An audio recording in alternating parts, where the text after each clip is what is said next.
Most of the depots are not, so they have a loading bay that any truck that is coming goes straight within the garage and park. But because of the activities of the port, I want to say it again, because of the activities of the port, our tanker cannot access the tank farm. I'm starting to be corrected. So no tankers on the bridge. There are tankers. We see tankers and trailers. I said there are tankers on the bridge. Yes. Those are the few tankers. You just said there's no tanker. Able to access the tank farm. Not that, because we have suitable tanker parks really, which are being used. Most of the depots, the depots of tank farm, they have the different garages that this tanker will park. So we have no business on the bridge. Mr. Boyaji, Mr. Boyaji, I asked you a question earlier which you did not answer. Where should the trailers or trucks, which lane should they be on? The fast lane, the middle lane, or the service lane?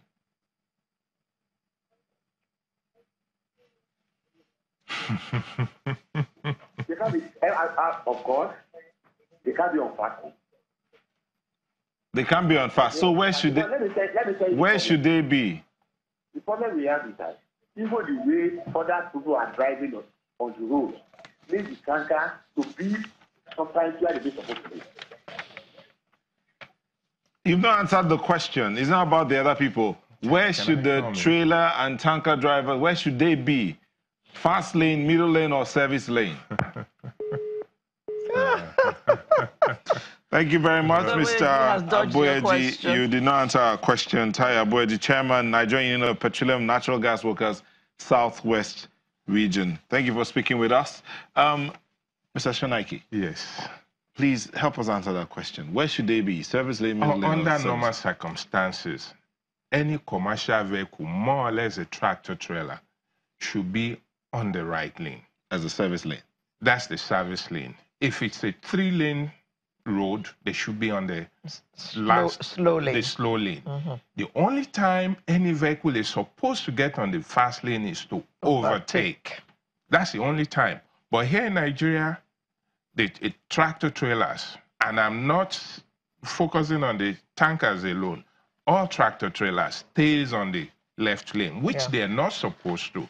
And that's where the education of the drivers, you see, we're looking at the age. The age has nothing to do with it. It's the education. And what I mean by education, as long as they are literate enough to understand the road sign. Why?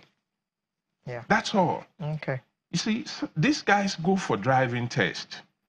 How did they pass the test? That's one. And that's where the government is culpable. They don't.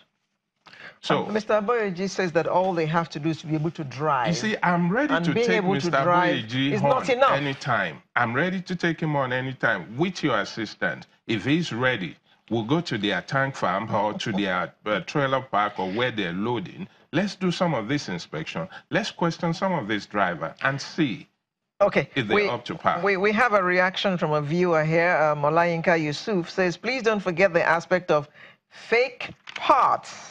As you know, this is the main cause of road accidents in Nigeria. You see, fake parts, I will not blame some of these accidents on fake parts.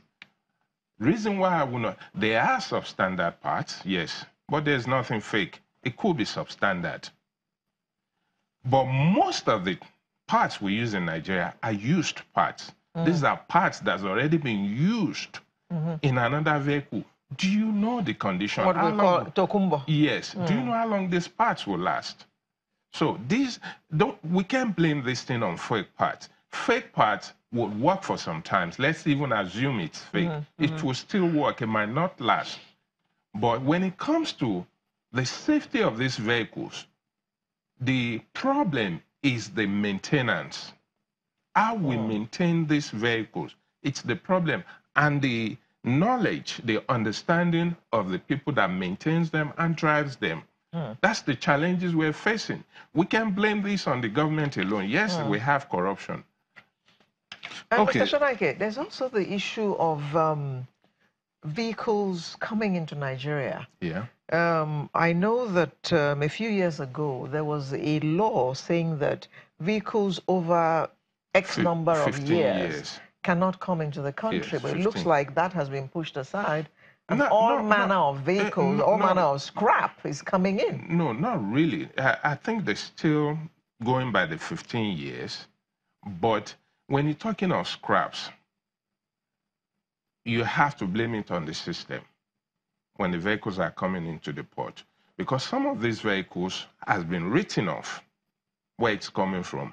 Some of them will be labeled parts only when you're buying it at the auction. Yeah. If it says parts only, that means the country of origin, you cannot re-register that car or vehicle because it has a VIN number, which we call the chassis number. You cannot re-register it. But such vehicle ends up here.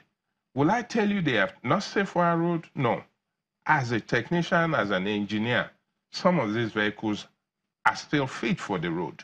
But the reason the government will write it off is because of, the insurance company will write it off is because of cost of repair. But you know, labor is very cheap here. So I will not blame it on. Okay, Zeb, let me just read this comment. We're out of time now. Just a quick one. From Joseph Babantide says, the NUPENG man is not being sincere with his responses, and the law enforcement agents are the major problem on the road.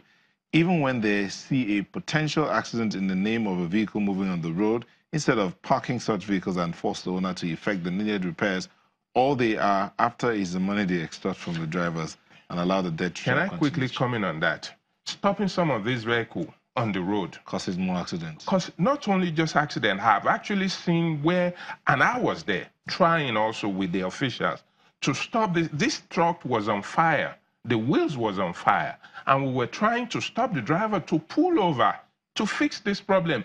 This driver wanted to run over the FRSC official. Oh, God. So I can't blame this guy for some of these things because when you see them on the road, they're not ready to stop.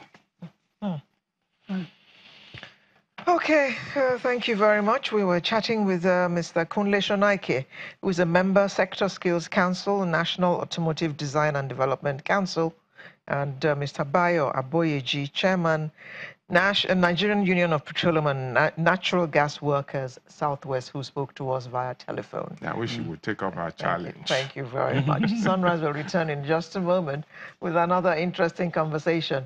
Do join us.